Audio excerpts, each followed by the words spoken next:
Hello everyone, অজানা কিছুর চ্যানেলে আপনাদের স্বাগত।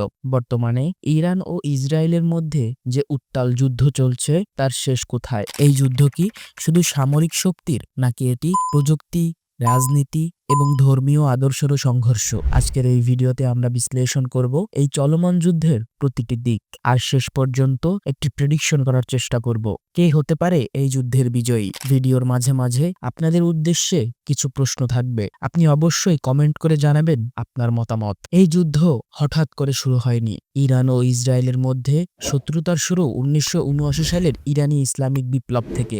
তখন থেকেই ইরান ঘোষণা করে ইসরায়েল একটি অবৈধ রাষ্ট্র এবং একে ধ্বংস করাই তাদের নীতিগত লক্ষ্য। বছরের পর বছর ধরে এই শত্রুতা চলছে ছায়াযুদ্ধের মাধ্যমে, কিন্তু এখন 2025 সালে এই যুদ্ধ আর ছায়ার মধ্যে নেই, এটি এখন বাস্তব ময়দানে রূপান্তর হয়েছে। ইরানের সমর্থিত গোষ্ঠী হিজবুল্লাহ ও হামাস ইসরায়েলে হামলা চালাচ্ছে, আর ইসরায়েল পাল্টা আক্রমণে ধ্বংস করছে বিভিন্ন সামরিক ও পরমাণু স্থাপনা। আপনার মতে এই যুদ্ধের পেছনে কি কেবল ধর্মীয় আদর্শ, নাকি এর পেছনে আছে বড় কোনো রাজনৈতিক গেম প্ল্যান? কমেন্টে জানান।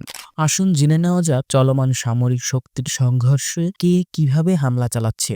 ইরান সক্রিয় সেনাবাহিনী প্রায় 6 লাখ, সেই ড্রোন এবং ব্যালিস্টিক মিসাইল দিয়ে হামলা চালাচ্ছে। মধ্যপ্রাচ্য জুড়ে বিভিন্ন মিলিশিয়া গোষ্ঠীর মাধ্যমে ছড়িয়ে দিচ্ছে যুদ্ধ। তবে বিমান শক্তি ও আন্তর্জাতিক নিষেধাজ্ঞার কারণে কিছুটা পিছিয়ে। ইসরায়েল সক্রিয় সেনা সংখ্যা তুলনামূলক কম, কিন্তু প্রযুক্তিতে অত্যন্ত উন্নত। আয়রন ডোম সফলভাবে প্রতিহত করছে ইরানি ও হিজবুল্লাহর রকেট, F-35Z উন্নত সাইবার ইউনিট এবং বিশ্বখ্যাত গোয়েন্দা সংস্থা মোসাদ ইসরায়েলের মাঝে মাঝে এমন টার্গেট আঘাত হানে যা বিশ্বকে হতবাক করে। আপনি কি মনে করেন একজন উন্নত প্রযুক্তির যোদ্ধা একজন সংখ্যায় বড় সেনাবাহিনীকে হারাতে পারে? আপনার মতামত জানতে চাই। বর্তমানে এই যুদ্ধটা দুই ধরনের কৌশলের মুখোমুখি। একদিকে প্রযুক্তির চূড়ান্ত ব্যবহারকারী ইসরায়েল, অন্যদিকে গেরিলা কৌশলের দক্ষ প্রয়োগকারী ইরান। ইরান হিজবুল্লাহ মাধ্যমে সীমান্তে অস্থিরতা তৈরি করছে, হামাসের মাধ্যমে দক্ষিণ দিক থেকে চাপ দিচ্ছে, আর বিশ্ব মিডিয়াকে ব্যবহার করছে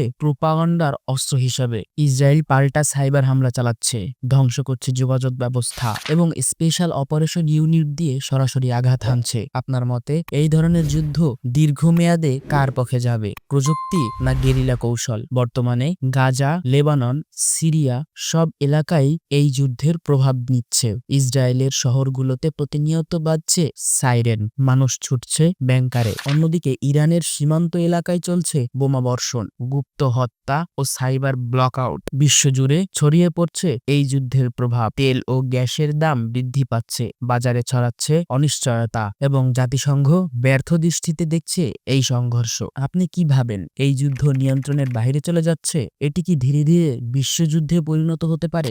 ইরান শিয়া মুসলিমদের বিশ্বের নেতৃত্ব থাকতে চায়, অন্যদিকে ইসরায়েল পশ্চিমা বিশ্বের সঙ্গে বন্ধুত্বপূর্ণ সম্পর্ক রাখছে। এই যুদ্ধে সৌদি আরব, আমিরাত, এমনকি তুরস্ক পর্যন্ত আলাদা ভূমিকা নিচ্ছে। যুক্তরাষ্ট্র ইতিমধ্যে ইসরায়েলের পক্ষে নৌবহর পাঠিয়েছে। রাশিয়া ও চীন এখনো অবস্থান পরিষ্কার করেনি, কিন্তু তাদের নীরবতা ভবিষ্যতের জন্য ভয়ঙ্কর। আপনি কি মনে করেন এই যুদ্ধে শুধুই ইরান ও ইসরায়েলের, নাকি এটি ধীরে ধীরে বৈশ্বিক সংঘর্ষে রূপ নিচ্ছে? কমেন্টে জানান। এই যুদ্ধ যতই এগোচ্ছে ততই ক্ষয়ক্ষতি হচ্ছে সাধারণ মানুষের। ইসরায়েল যদিও প্রযুক্তিগতভাবে এগিয়ে, তবুও ইরান এক দীর্ঘস্থায়ী সংঘর্ষে তাকে ক্লান্ত করে তুলতে পারে। যদি যুদ্ধ দীর্ঘমেয়াদী হয়, ইরান পারিপার্শ্বিক অঞ্চল ব্যবহার করে চাপ সৃষ্টি করবে। যদি যুদ্ধ প্রযুক্তি ও স্পেশাল অপারেশনের মাধ্যমে সীমিত থাকে, ইসরায়েল হতে পারে বিজয়ী। আপনি কি মনে করেন এই যুদ্ধে শেষ পর্যন্ত কোথায় গিয়ে দাঁড়াবে, ইরান না ইসরায়েল? কে থাকবে বিজয়মালা পরে? আপনার বিশ্লেষণ ও মতামত জানাতে ভুলবেন না। এই ভিডিও ভালো লাগলে অবশ্যই লাইক করুন, শেয়ার করুন বন্ধুদের সঙ্গে, আর সাবস্ক্রাইব করুন অজানা কিছু, কারণ আমরা এমন সব গল্প বলি যা হয়তো আপনি আগে শোনেননি।